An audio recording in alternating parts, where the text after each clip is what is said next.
Əlbəttə ki, bir probleminiz olanda artıq bəzi insanlar ChatGPT-yə istifadə eləyir.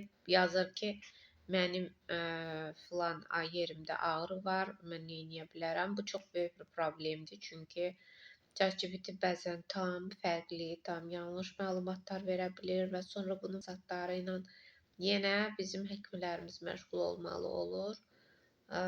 Əslində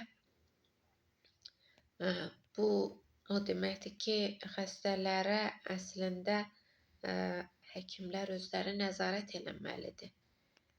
Həkim xəstəyə dərman yazanda onu necə qəbul etmək, saat neçədə qəbul etmək, yeməkdən əvvəlmi, sonramı? Bunun hamısı haqqında ətraflı verməlidir ki, artıq xəstə həkimin yanından çıxandan sonra fikirləşməsin ki, görəm bu dərmanı necə qəbul eləməli idim, gəl bunu ChatGPT-dən soruş.